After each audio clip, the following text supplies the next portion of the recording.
There is a pretty big event happening here in the United States, and I thought it would be a good chance for me to teach you some terms, some idioms, some English phrasal verbs you might hear if you watch a news story about this big event. And the big event in the United States this week is called the DNC. Let's talk all about what the DNC is.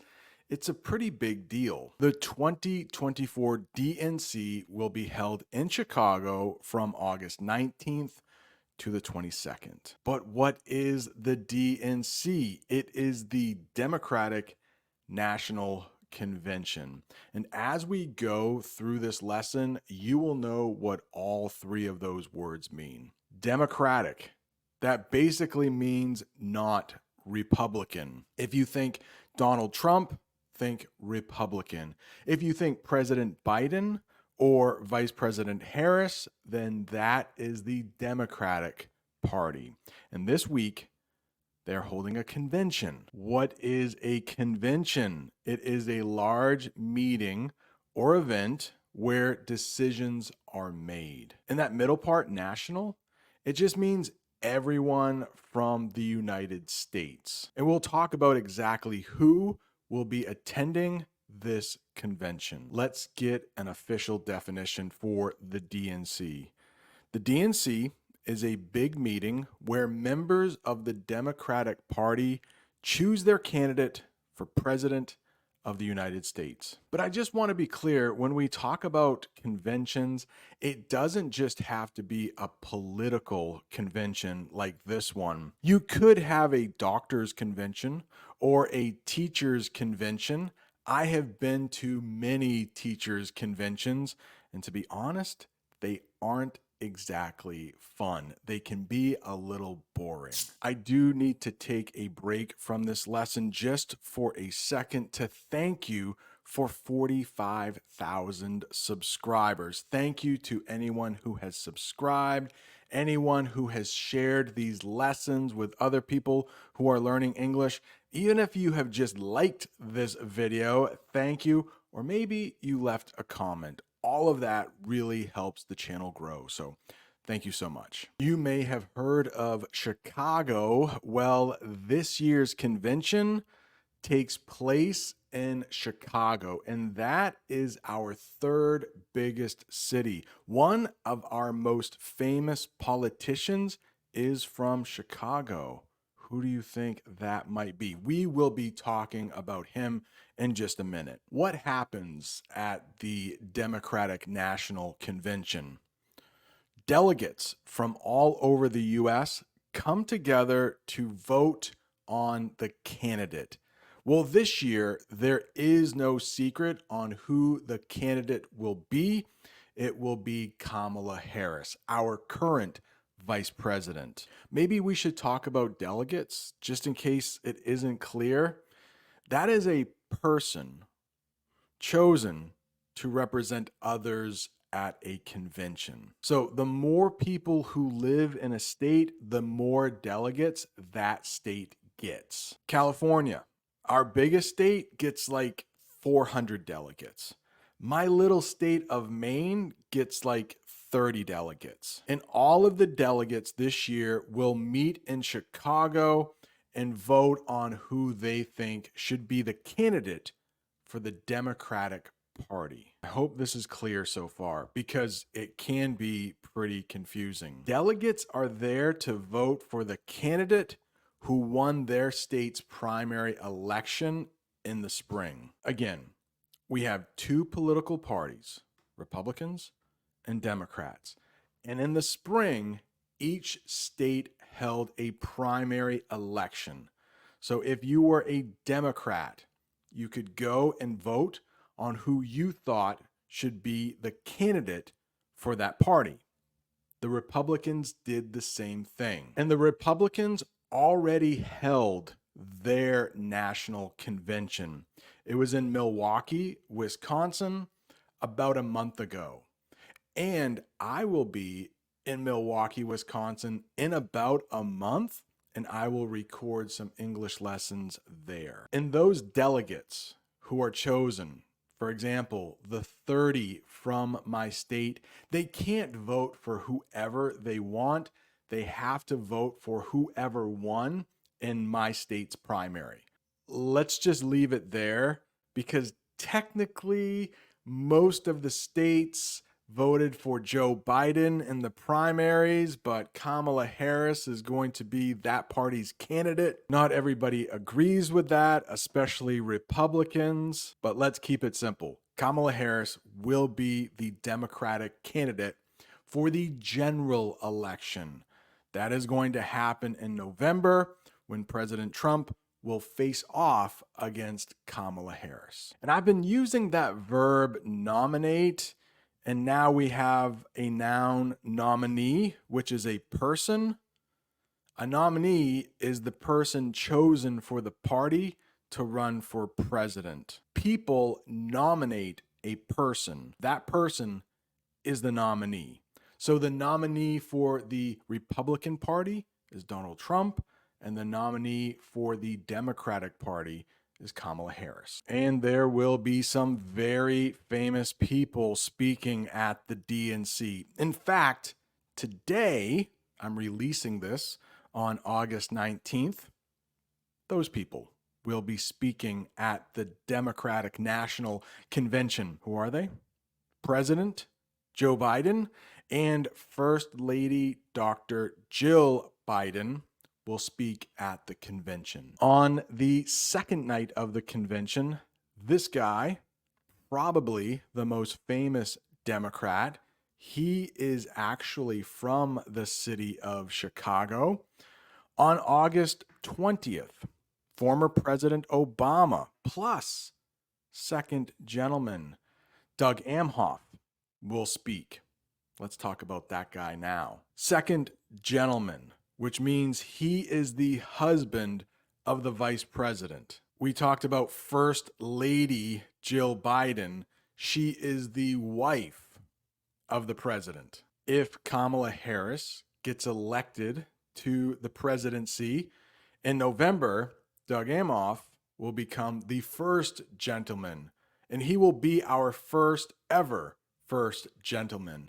We've never had a woman become president. In the entire history of this country, all we have ever had are first ladies, because all of our presidents so far have been men. Maybe you have heard of this guy. He is another former president. He is also a Democrat, Bill Clinton. Former President Bill Clinton will speak on August 21st. I would like to teach you this term, bigwigs. Bigwigs. What does that mean? Well, let's look at a sentence using bigwigs. All of the bigwigs will be in Chicago this week for the convention. So maybe you have thought that bigwig might mean famous people, important people. If that's your thought, you are correct. Maybe at your job, a bunch of bigwigs come and visit. Those would be important people in the company. You might get nervous if the bigwigs are in the building. Bigwig is another way to say important people. All right. If you thought it was confusing before, it might just get a little confusing. I'm going to try to explain this as best I can because it is difficult for native English speakers. But we have something in this country called Roe v. Wade. It is a very famous court case. It was decided in the 1970s, and it said that women in this country had a right to have an abortion. Just in case you don't know what an abortion is in English, let me try to say it this way. If a woman gets pregnant and she doesn't want to have the baby, she can get what we call an abortion. And it's an operation that basically gets rid of the baby or the fetus.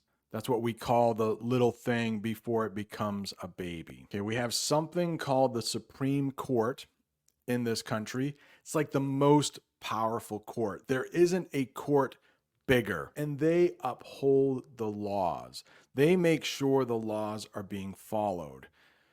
Back in June of 2022, the Supreme Court overturned Roe v. Wade, ending the right to abortion. Now, that affected the entire nation, but it did not affect the states. So it did not make abortion illegal. It just gave that decision back to the states. We have some states that are more Republican, and in those states, it might be harder to get an abortion now. In blue states or more Democratic states, there probably hasn't been much of a change. Women can probably still get an abortion if they want to pretty easily. If they live in a red state, they may have to drive to a blue state. It might be much more difficult to get an abortion. What I would like to do now is watch a short news clip and then talk about all of the difficult things they talk about in that news clip. And it's going to be about protesters. There will be many protesters outside of the convention center. That's the building where this convention is taking place, the convention center. There are going to be two major protests. In other words, people are upset about something and they are going to be talking about it. They are going to be marching together. And those two things are abortion and what is going on in Palestine or Gaza. National convention here. Many people have made their way to the city or will be making their way to the city this week to make their voices heard. All right, let's go. They used some terms that could be a little tricky. Terms with like made or make or get. They're always difficult for English learners. Made their way. What does that mean? It means to move or go towards a place. Protesters made their way to Union Park to join the rally supporting Palestinian freedom. So, in other words, it means to go to a place. For example, I made my way to school this morning. Luckily, I didn't. I have another week off before I need to go back into the classroom. But you could say, hey, I need to make my way over to the grocery store later because I ran out of tissues or paper towels or salt or sugar. Make their voices heard. What does that mean? To express opinions or concerns loudly and clearly so that others notice. And in the picture, you can see it looks like people are protesting. They want to make their voice heard. Here is a sentence using that term, activists. It's another way to say people who are protesting.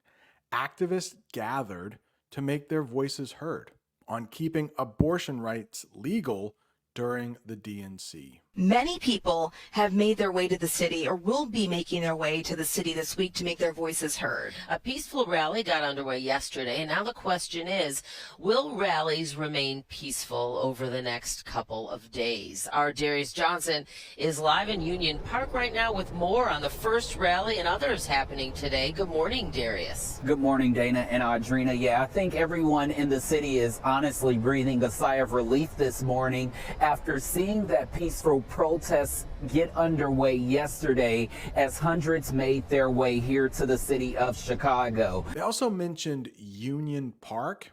A lot of big cities in the United States have green places in the middle of them. There might be a lot of really big buildings, but somewhere in the city is a place where there are a lot of trees, a lot of grass. Chicago has Union Park, and they have a bigger park called Lincoln Park, which is like Central Park in New York City. And there's also a smaller park called Washington Park, which I actually filmed an English lesson at. Here is the official definition for Union Park. A public park in Chicago, often used for large gatherings and events. And a public park means people can go to it. It's the opposite of a private park. If a park is private, you need like special permission to get in. The protest at Union Park attracted hundreds of people demanding reproductive rights. We will talk more about reproductive rights, but it has to do with women and their right to have an abortion if they want. Yeah, I think everyone in the city is honestly breathing a sigh of relief this morning after seeing that peaceful protests get underway yesterday as hundreds made their way here to the city of Chicago. I can tell you everything remained peaceful and there were a lot of police out as well. Go ahead and take a look and a listen at how things went. Free, free Palestine! Free, free Palestine! It started at Wacker, Michigan as a reproductive rights rally, but turned into a Free Palestine rally as protesters gathered and made their way down Michigan Avenue before ending at Grant Park. Rally. What is that? It's a large public meeting, especially for a political cause or protest. Here is a sentence. The reproductive rights rally drew a big crowd of supporters at the DNC. Rally and protest. Are they the same? They could be. A rally is when a lot of people get together, usually for politics. A lot of times, politicians will hold rallies to increase support, to make their voters energized, to make them want to vote. President Trump, Vice President Harris do this almost every weekend. They will hold a rally. A protest is a type of rally where people are upset about something and they want to see a change. Breathing a sigh of relief. If you look at that picture, it's like somebody is going, and that is what we call a sigh. But what is breathing a sigh of relief? It means feeling less worried or stressed after something improves or turns out well. So the police and the people of Chicago were breathing a sigh of relief when it turned out those protests weren't violent. They were peaceful. Let's look at this sentence. People in Chicago were breathing a sigh of relief when the protests were kept peaceful. Get underway. I don't know about you, but get might be the hardest word in English. It's so small, but we use it in so many different ways. Put is another small word that's really hard. Get underway. It means to start or to begin something. The DNC gets underway tonight in Chicago. All right, let's look at this picture. This is from that news clip. You can see a woman in a black t-shirt. I can't quite read her t-shirt, but I think it might say keep abortion free and legal, maybe. And she also has a bullhorn, which makes her voice louder. There's also some people holding Palestinian flags. So it looks like this protest is combining two different groups. People who are wanting to see abortion rights stay in the nation, and also people who don't like what is going on in Gaza right now. Also, there is a woman in a green shirt who is wearing a mask outside. I'm not sure. Do masks really help when you're outside? Do you really need a mask when you're outside? Please let me know in the comments. Is this woman being protected with a mask outside? Yeah, I think everyone in the city is honestly breathing a sigh of relief this morning after seeing that peaceful protests get underway yesterday as hundreds made their way here to the city of Chicago. I can tell you everything remained peaceful and there were a lot of police out as well. Go ahead and take a look and a listen at how things went. Free, free Palestine! Free, free Palestine! It started at Wacker, Michigan as a reproductive rights rally, but turned into a Free Palestine rally as protesters gathered and made their way down Michigan Avenue before ending at Grant Park. Chicago police were out in full force, lining the street. I've mentioned this a couple times. Productive rights rally. Let's get an official definition. People getting together, raising awareness for the need to protect women's rights to legal abortions. Before Roe v. Wade in the 1970s, women were getting illegal abortions, and sometimes women died during those operations. A lot of people would like to see women being able to have legal abortions so there are fewer deaths. Here is a sentence using productive rights rally. The Productive Rights Rally was one of the largest events during the protests at the DNC. Out in full force, they also mention. What does that mean? Lots of people come out or are present. The police were out in full force, just in case things turned violent or got out of hand. Got out of hand is another way to say out of control. You could also say the protesters were out in full force today, which is another way to say a lot of people attended the protest. They talked about how police were lining the streets. What does that mean? Standing or forming a line along a place. Police were lining the streets outside the DNC, making sure everything stayed peaceful. In this picture, looks like we have a haunted house and jack-o'-lanterns are lining the walkway. Chicago police were out in full force, lining the streets. But from what I saw tonight, I think it's going to be a very exciting time for the city of Chicago. It's going to be work involved, and we always have to be concerned. However, if things go like they did tonight, we should be fine. There are more protests planned for today on day one of the convention. The coalition to march on the DNC, comprised of 270 organizations. Their mission is to fight for the rights and liberation of the oppressed. Oh, goodness. The news can be pretty advanced sometimes, right?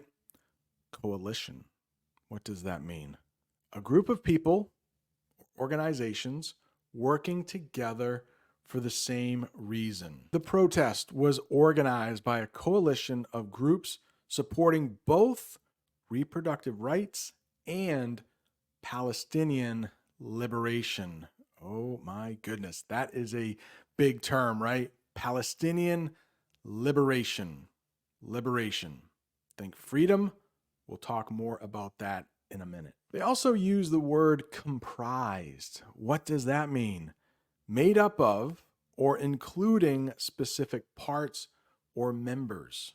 Here's a sentence.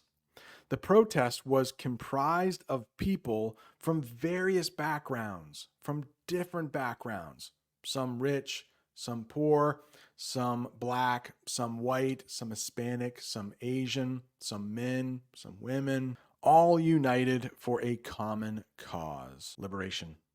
We talked about that just a minute ago. Look at that picture.